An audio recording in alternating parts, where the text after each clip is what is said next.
함께 사도행전을 공부하게 됩니다. 오늘 15장인데 예루살렘 총회라고 하는 주제의 모습을 가지고 예루살렘 총회가 이루어지게 된 원인은 뭔가, 또 그 결과, 또 그 다음에 바울과 바나바의 그런 사역의 차이들, 이런 내용들을 오늘 소개하고 있습니다. 예루살렘 총회에 대하여 설명하라. AD 49년 이방인들을 교회로 받아들이는 문제를 결정하기 위해 예루살렘에서 모였던 회의에 붙여진 명칭이다. 그 당시만 해도 교회 이방인들이 교회로 들어오는 게 큰 문제인데 이렇게 했는데 그 당시는 굉장히 큰 문제였죠. 왜냐하면 이스라엘 사람들은 유대인들은 어쨌든 그 선택받은 민족에 대한 이 모습인데 이방인들이 교회로 들어온다, 이것을 이해하기가 쉽지 않았죠. 이런 회의가 있게 된 직접적인 원인은 바나바와 바울의 전도 활동의 결과를 시기했던 그러니까 유대인들이 자꾸 문제 제기를 한 거죠. 이 회의의 결과로 믿음으로 구원을 얻는데 유대인과 이방인의 차별이 없다는 바나바와 바울의 주장이 인정을 받게 되어집니다. 그러니까 선교 사역의 당위성을 인정받게 되는 모습을 소개하고 있는 것이죠. 두 번째로 유대인들의 의식 깊숙이 뿌리내린 사상은 무엇인가? 그들은 모세의 율법을 따라 할례를 받지 아니하면 구원을 얻지 못한다는 사상에 빠졌다. 그런 의도는 아니죠. 할례의 기원은 하나님께서 언약의 표징으로 아브라함에게 명령한 사건으로, 이 의식은 언약 공동체 일원임을 뜻하는 것은 하나님의 백성이라고 하는 일원임을 표징하는 모습이었지, 이것이 꼭 이 일을 통해서 구원을 받는다, 이것은 아니었다는 거죠. 근데 시간이 흐르고 시대가 바뀌면서 사람들이 이 의식의 중심 사상을 상실하고 형식에 얽매게 됐다. 할례를 해야 구원받아, 이렇게 됐다는 거죠. 그렇기 때문에 구약의 예언자들은 할례의 참 의미를 알려주려고 큰 노력을 하게 됩니다.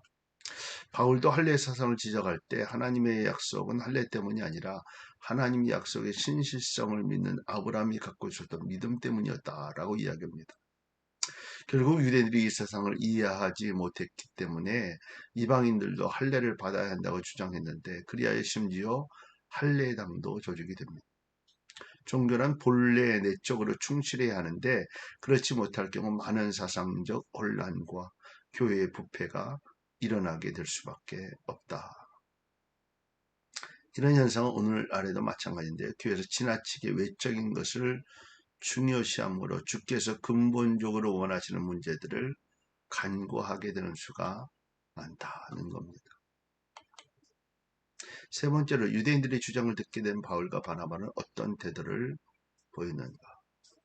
두 사도는 율법과 복음의 깊은 관계를 이해하지 못한 유대인들과 극심한 변론을 가지게 됩니다. 이런 문제의 제기는 예루살렘에서만 있음이 분명한데 그 증거로 고넬료와 가족들이 베드로의 가르침을 듣고 세례를 받았을 때 할례를 강요하지 않았다는, 안디옥과 갈라디아에서의 이방인들도 할례를 받지 않고 교회에 들어왔다. 사실은 중요한 진리가 중요한 것이지 보여지는 어떤 것을 예를 들어 할례를 통해 뭔가 꼭 이루어진다, 이런 것은 아니었다는, 이 부분들을 바울과 바나바는 유대인과 변론을 하게 된 것이죠. 네 번째로 이방인의 교회 영입 문제로 논란이 있자 어떻게 처리하기로 하였는가? 이 문제를 처리하기 위해 바울과 바나바와 몇 사람을 예루살렘에 있는 사도와 장로들에게 보내 해결을 하게 됩니다. 그러니까 교회의 문제를 예루살렘에 있는 총회로, 그러니까 예루살렘은 이제 교회의 중심이잖아요. 예루살렘으로부터 교회가 시작됐습니다. 그리고 그곳에 사도들이 있고 장로들이 있기에 그들에게 이 문제를 해결해 달라라고 요청을 한 것이죠. 안디옥 교회에서 바울과 바나바를 선교를 보낸 거잖아요. 파송을 보낸 그 중심에 있지만 어쨌든 이 일을 예루살렘 교회가 결정해달라 이렇게 요구를 한 것이죠. 예루살렘은 11사도들이 복음을 전할 때 중심지가 된 곳이다. 그것을 기점으로 여러 지역에 복음을 전하고 다시 그곳으로 돌아왔다. 많은 사람들이 복음을 전하고 다시 그곳에 와서 있게 되는, 그러니까 중심적인 교회의 중심적인 역할은 예루살렘 중심으로 되어 있었다. 그들은 예루살렘을 향하면서 어떤 일을 하였는가? 그들은 예루살렘에 가는 도중에 베니게와 사마리아를 지날 때 그곳 교인들에게 이방인들이 주께로 돌아온 사실을 전하였고 그들은 그 보고로 인하여 크게 기뻐했다. 베니게와 사마리아 지역 교회들은 스데반의 죽음의 결과 헬라 지역 선교로 나타난 열매였다. 따라서 이방인들이 유대교에 헌신하지 않아도 그리스도를 믿는 믿음으로 신자가 될 수 있었다. 어떤 어려운 상황에서라도 진리를 사수하고 이것을 다른 사람에게 전하라고 하는 두 사도의 태도는 오늘날 목회전선에서 활동하는 자들에게 귀감이 있다. 목회자들에게 도움이 되고 목회자들이 또 해야 할 모습이 그렇다는 거죠. 예루살렘에서 바나바와 바울의 보고에 대하여 공격한 자들은 누구인가? 그들은 한때 바리새파에 속해 있으나 지금은 그리스도를 믿는 자들이었다. 그들의 주장은 이방인에게도 할례를 주고 모세율법을 지키도록 명하는 것이 마땅하다는 것이었다. 이들의 주장은 바울과 함께 있던 헬라인 디도를 마음에 두고 한 말이었다. 그렇지만 바울이 그와 동행한 것은 논쟁의 대상이 된 율법적 의식의 편협성을 알려주기 위한 신뢰로 보여주기 위함이었다. 그것을 영접한 자들은 옛사람을 버려야 함에도 불구하고 과거의 것에 너무 연연함으로 복음을 받은 참뜻을 망가하는 수가 이것을 항상 조심해야 한다. 한때 바리새파 속해 있죠. 예수. 그러니까 예전에 자기들이 바라보고 있는 그 신앙을 지금도 거기에 적용을 하려고 하는 거죠. 뭐 예를 들면 불교에 있던 분이 교회 와서 교회의 모든 상황을 불교식의 어떤 걸로 이해한다. 이건 좀 잘못됐죠.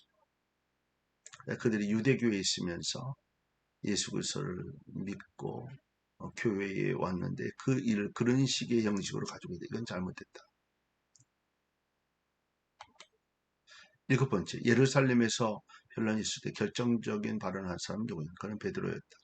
베드로가 말하기 전에 많은 사람들이 각자의 주장을 토로했다. 그러나 누가는 그들의 말은 큰 비중을 두지 않았다. 왜냐하면 누가는 이 사도행전을 기록한 사람인데 그 말에 큰 비중을 두지 않았다. 그것은 누가가 공적인 발언자들, 즉 사도나 장로들의 견해를 존중했고 특히 베드로의 견해를 중요시했기 때문이다. 사실 이때 베드로는 예루살렘 주요 인물은 아니었다. 이때는 야고보가 감독이었다. 그렇지만 베드로는 유대인 전도 주동 인물로 예루살렘 교회에 영향력이 있었고 또한 책임도 있었다. 따라서 베드로는 감독자가 아닌 전도자의 입장에서 발언을 했다. 어쨌든 가장 중심에 있었던 사람이죠. 베드로가. 그가 이제 발언을 하기 시작한 거죠. 베드로의 발언 요지는 무엇인가? 그는 자신이 이방인들에게 말씀을 전하고 그들로 하여금 믿음을 갖게 한 것이 결코 자신의 능력에 의한 것이 아니라 유대인과 이방인을 구별하지 않는 하나님께 원이 있다라고 이야기합니다. 주 예수의 은혜로 구원을 받는다는 원리에 대해 반론을 펴는 행위는 곧 하나님을 시험하는 행위다.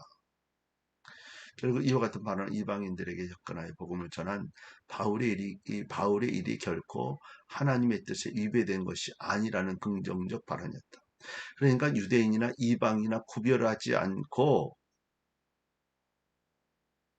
예수 그리스도를 믿게만 되면 구원받는다. 라고 하는 바울의 일을 적극적으로 도운 발언이 된 것이죠. 베드로가 주장한 말의 결론은 무엇인가? 베드로의 결론은 이방인, 유대인이나 동일하게 주 예수의 은혜로 구원을 받는다는 사실이다. 인간의 유일한 구원 수단은 주 예수의 은혜인데 그 은혜는 율법의 준수에서 오는 것이 아니다. 율법으로 되는 게 아니라 구약의 옛 언약에 있어서도 구원의 수단은 율법이 아닌 복음 곧 메시아의 약속이었다. 이 약속은 우리에게 가벼운 명예를 주었는데 그 명예는 곧 그리스도 예수를 믿는 믿음이었다. 열 번째로 베드로의 증언이 끝난 후 청중들의 반응은 어떠했는가? 청중들은 베드로의 말에 반대할 수 없었고 단지 그의 뒤를 이어 전도 여행 결과를 증언하는 바나바와 바울의 말을 들었다. 베드로의 변론은 하나님 말씀에 위배된 내용이 하나도 없었기에 그 말에 대해 반박할 수 없었고 침묵만이 계속되었다. 베드로의 변론을 통해 힘을 얻은 바나바와 바울은 다시 하나님의 놀라우신 표적과 기사가 나타난 것을 증거하며 그들의 사역이 결코 인간의 힘으로 이룩된 것이 아님을 다시 역설합니다. 이것은 하나님의 일하심이었다는 것이죠. 11번째로 베드로와 바나바 그리고 바울의 주장에 대해 야고보는 무엇을 근거한 보조의 설명을 하였는가. 야고보는 하나님께서 이방인 중에 당신의 백성을 택하신 사실이 그 당시에 갑자기 생긴 일이 아니라 예언자들에 의하여 기록된 것의 성취였다. 그러니까 이 일은 그냥 지금 생겨진 게 아니고 예언자들, 구약시대 예언자들 등에 이미 기록된 이것을 성취했다라고 이렇게 보조의 설명을 한 것이죠. 12번째로 보조 설명 마친 베드로가 야고보가 결론적으로 제안한 말은 어떤 내용입니까? 야고보는 이방인 중 개종하는 자들을 율법적인 내용을 통하여 괴롭히지 말고 이교도의 저급한 태도를 버리고 유대인의 높은 도덕률에 따르도록 격려하는 편지를 쓰라. 야고보가 주장한 것은 구원의 도와 교제의 조건은 유대인과 이방인에게 동일해야 한다는 내용입니다. 왜냐하면 그리스도 안에서 하나님의 값없는 은혜는 모든 자에게 동일하기 때문이다. 베드로나 야고보나 다 이 일에 이방인들에게 복음을 전하는 일에 동의하고 있다. 그리고 그 일은 하나님이 예전부터 하셨던 의도고 또 계획이었다라고 하는 것을 소개하는 거죠. 예루살렘 총회의 가결사항을 전하기 위해 안디옥으로 파송받은 자들은 누구인가? 예루살렘의 사도와 장로와 온 교회는 바나바와 바울을 동행할 자로 유다와 신라를 택하였다. 유다는 바사바라고 하는데 예루살렘 공회의 결의사항을 안디옥에 전해주는 일에 동참한 자였다. 그의 인물에 관한 기록은 별로 없으나 가룟 유다 대신 사도의 직을 위해 추천받은 바사바라고 하는 요셉의 형제인 것 같다. 신라는 예루살렘 교회의 유력한 인물이었고 예루살렘 총회의 결의사항을 전해주기 위한 동행자였다. 그는 로마식 이름인 실루아노라는 이명을 가진 것으로 보아 로마의 시민권자였다. 한편 그는 마가의 문제로 바울과 바나바가 갈라선 뒤 바울의 두 번째 전도 여행의 동반자가 됩니다. 그는 베레아에서 잠시 뒤에 남았지만 고린도에서 다시 바울과 합류하여 디모데와 함께 전도를 하게 되고 그는 베드로전서를 소아시아 교회에 전해준 실바누스인 것 같은데 베드로는 그를 신실한 사람이라고 이야기합니다. 14번째로 예루살렘의 결의의 사항은 어떤 내용인가? 예루살렘 총회는 중요한 사항 이외의 특별한 것으로 이방인들에게 짐을 주려 하지 않는다는 것을 결의했다. 이것은 교회가 성령의 도구로 담당하는 역할을 매우 강조한 말이다. 그렇기 때문에 그들은 성령과 우리는 이라고 서두를 연 것이다. 본절의 내용은 교회의 일이나 사람들의 일을 주관하시는 분이 바로 성령이시며 그분의 역할을 통하여 진리를 올바르게 깨달을 수 있음을 가르쳐 주고 있습니다.